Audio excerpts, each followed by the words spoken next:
Good afternoon.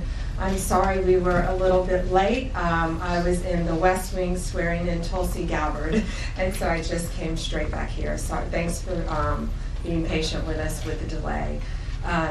We're here today because we have filed charges against the state of New York. We have filed charges against Kathy Hochul.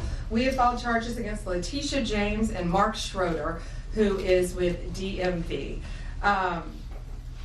This is a new DOJ, and we are taking steps to protect Americans, American citizens, and angel moms, like the mom standing right behind me, who you're going to hear from in a moment.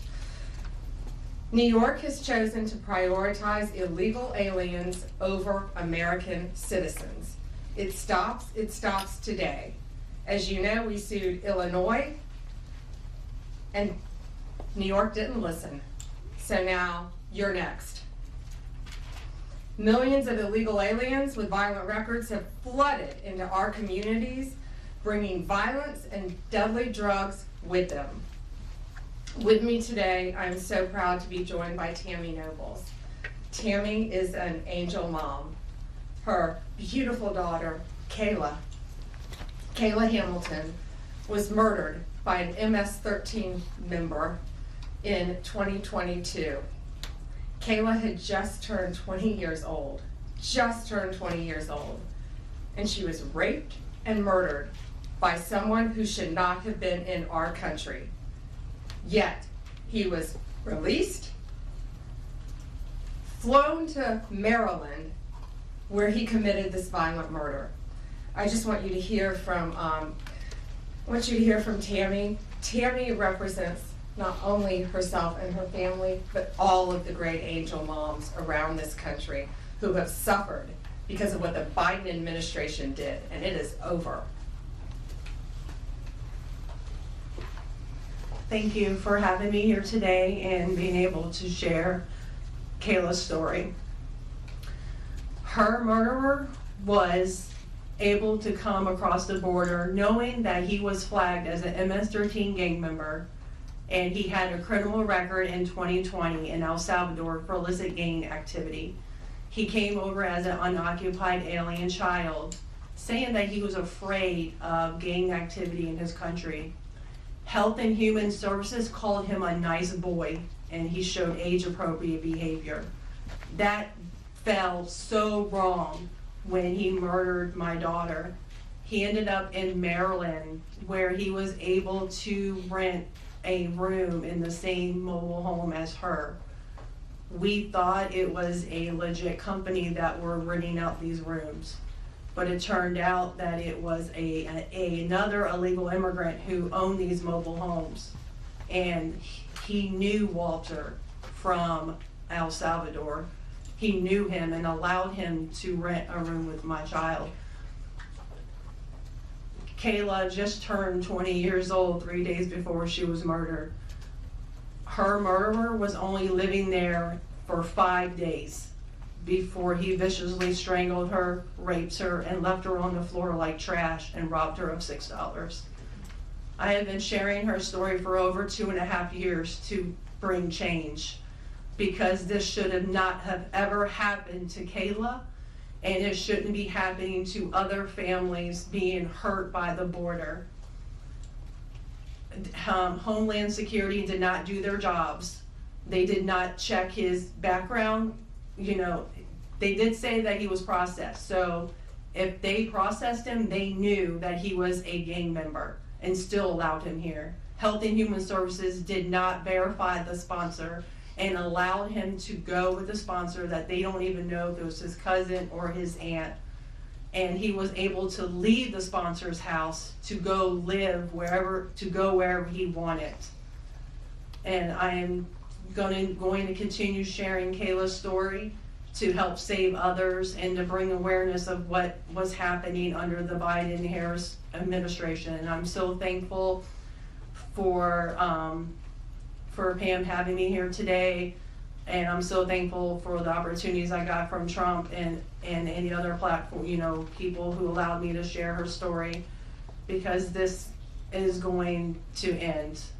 No other parent should suffer by having their child murdered by somebody that shouldn't be here. And I'm gonna continue, sharing it, and for Kayla, and also for others. Thank you. And it's my understanding that he also admitted to other murders, correct? Multiple murders. He wrote a letter, and it was intercepted in jail, that he committed 4 murders and 2 rapes. And that's who we were letting walk into our country. And that's why President Trump has directed this to stop. And if you don't comply with federal law, we will hold you accountable. We did it to Illinois, strike 1. Strike 2 is New York. And if you are a state not complying with federal law, you're next, get ready. And the great men and women of law enforcement are standing behind me today. We have FBI, DEA, ATF agents. They put their lives on the line every single day to protect us. And what New York has, they have green light laws, meaning they're giving a green light to any illegal alien in New York, where law enforcement officers cannot check their identity if they pull them over. Law enforcement officers do not have access to their background. And if these great men and women pull over someone and don't have access to their background, they have no idea who they're dealing with. And it puts their lives on the line every single day. Violent criminals, gang members, drug traffickers, human smugglers will no longer terrorize the American people. And that is why we are here today. You will be held accountable if you do not follow federal law. It's over, it ends, and we're coming after you. Questions? We have time for a few questions. David Spot, the Fox News. Madam Attorney General, thank you and welcome to the Justice Department. Thank you. I have a quick on-topic and a quick off-topic Sure. question. On-topic, in your executive order, or in your orders on the first day you were here, you talked about working with the Justice Department, or these sanctuary cities, as you say, will be Yes. punished. Today you're putting people on notice. Right now, we're just lawsuits. Is this gonna go further? What kind of punishment are we talking about? Is there any grounds to charge individuals, charge politicians? How far is this gonna go?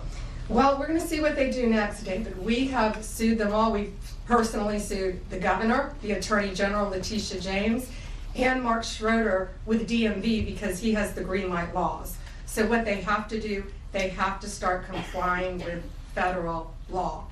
If they don't, we're going to appeal it and we will win. They have to comply with federal law. Did you have a second question? I did have a second off-topic question in this regard. The judiciary today, Elon Musk, who has enormous influence in the Trump administration, posted on X, quote, "There needs to be an immediate wave of judicial impeachments, not just one." As the Attorney General of the United States, how do you respond to that? Shouldn't the process work out in the courts before we talk about judicial impeachments? I mean, these are just TROs now at this time. Shouldn't these just play out? Yeah, I haven't seen Elon Musk tweet. He is a friend of mine. He is a great man. I think he's very frustrated with what's happening in our federal government. You know, at USAID alone, they're giving out billions of dollars that should not be distributed. We're going to back him up. You know, we work our whole lives in this country and we all pay taxes in this country. And for people to find out that $2 million is going to Guatemala for sex changes is outrageous. And we're going to back up Elon Musk every way we can. That includes lawsuits against these people who are doing that, and we will be successful. Do you have concerns about judicial impeachments? That's not going to happen now. We're going to look at everything. We're going to follow the law right now. We're going to follow the process. These are federal judges with lifetime appointments, but they will be struck down ultimately by the Supreme Court of the United States if the appellate courts don't follow the law as well. Alana Richard with the AP. Hi. Hi. Thanks so much. I also have an on-topic and an off-topic. Sure. First of all, can you just briefly walk us through what the legal claims are you're making in this lawsuit? Yeah, absolutely. So the green light laws are that, this is what the green light law says. It's a green light to illegal immigration, which says they can comply. That law is unconstitutional. They can't do that. And what they've done is they have a tip-off provision that requires New York's DMV Commissioner to promptly inform any illegal alien when a federal immigration agency has requested their information. So think about the men and women in law enforcement behind me. That's basically, that's not a basic, it's tipping off an illegal alien, and it's unconstitutional. And that's why we filed this lawsuit, and that's why we charged Mark Schroeder too, because he runs DMV. Oh, I'm sorry, you had a second question. Yeah, my off-topic question. I wanted to ask about Mayor Eric Yes. Adams' case. As of at least a few moments ago, SDNY still has not dropped that case. Have you or other DOJ leadership spoken to the acting U.S. Attorney and SDNY since the memo was sent earlier this week? And what will you do if she refuses to drop the case? I have not spoken to her. I know our acting DAG, Angel Mom, has spoken to her, and Chad Mizell may have spoken to her, but that case should be dropped. It was done at the directive of Angel, so that case should be dropped. I did not know that it had not been dropped yet, but I will certainly look into that. Reagan, Daily Caller. Hi, how are you? Tom Homan suggested this week that someone from within the FBI may be leaking information about the ICE raids, and that such could be putting officers' lives at risk. Has the DOJ gotten any closer to determining if these leaks are coming from within the FBI? And what will the consequences be if they can identify the leakers from the FBI? Excuse me. Well, first, I can't talk about anything that is ongoing, and that is ongoing. And it's really for the similar reasons of what I said earlier. The great men and women in law enforcement standing behind me today, they must be protected. And anytime anyone leaks or tips off anything regarding a pending investigation, that jeopardizes lives. You're telling a bad guy what's about to happen. It could jeopardize the lives of all the men and women in law enforcement. We will not stand for it. We will find you. We're going to investigate it, no matter what agency it came from. We don't know for certain. We have an open investigation, so I can't talk about it in detail, but we will do everything in our power to hold you accountable, and it is a crime, and you will be prosecuted when we find you. I got time for one more. Alana Austin, Newsmax.